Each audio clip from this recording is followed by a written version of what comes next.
কখনো বালি বোঝাই গাড়ির নাম্বার প্লেট নকল করে বালি পাচার করা হচ্ছে, আবার কখনো নকল বালি তোলার অনুমতিপত্র সিও ব্যবহার করে দেদার চলছে অবৈধভাবে বালি পাচার। এবার মুখ্যমন্ত্রী মমতা বন্দ্যোপাধ্যায়ের কড়া সতর্কবার্তার পর অবৈধ বালি পাচার রোধে নয়াগ্রাম থানার পুলিশের বড় সড় সাফল্য। গোপন সূত্রে খবর আসে নয়াগ্রাম থানার পুলিশের কাছে নকল বালি তোলার অনুমতিপত্র সিও ব্যবহার করে গোপীবল্লভপুরের সুবর্ণরেখা নদী থেকে অবৈধ বালি বোঝাই ট্রাকগুলি রামরমি অবৈধভাবে বালি পাচার হচ্ছে।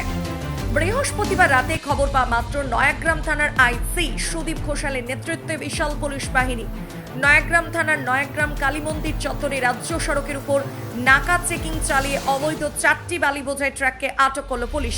সেই সঙ্গে ঘটনায় 4 জন গাড়ির চালককে গ্রেফতার করে পুলিশ। শুক্রবার অভিযুক্ত গাড়ির চালকদেরকে ঝাড়গ্রাম আদালতে পেশ করে নয়াগ্রাম থানার পুলিশ। অভিযুক্তরা হলেন অমরজিৎ বেড়া, বাড়ি বেলিয়াবেড়া থানার ভামাল গ্রামে, দুঃখীরাম বাগ, বাড়ি বেলিয়াবেড়া থানার আশকোলা গ্রামে, রঞ্জিত মাইতি, বাড়ি পূর্ব মেদিনীপুরের খিচুড়ি জঙ্কা, অবনীন্দ্রনাথ সিংহ, বাড়ি পূর্ব মেদিনীপুরের বিশ্বনাথপুরে। পুলিশ সূত্রে জানা গেছে ইতিমধ্যে বালি বোঝাই গাড়িগুলির বিরুদ্ধে লিগ্যাল অ্যাকশন নেওয়া হবে।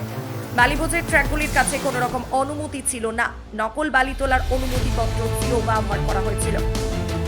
আমরা তো খবরে প্রায় দেখছি, শুনছি, দেখছি যে আজ এখানে গাড়ি ধরা পড়ছে, কাল সেখানে গাড়ি ধরা পড়ছে, কালকে গতকাল নয়াগ্রামে গাড়ি ধরা পড়েছে, পরশু দিন আপনার 4টে গাড়ি ধরা পড়েছে এই যে নয়াগ্রামে, কালকে আচ্ছা বেলাবেড়াতে গাড়ি ধরা পড়েছে।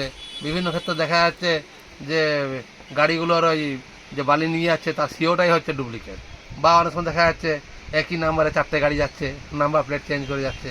এটা তো ঠিক নয়।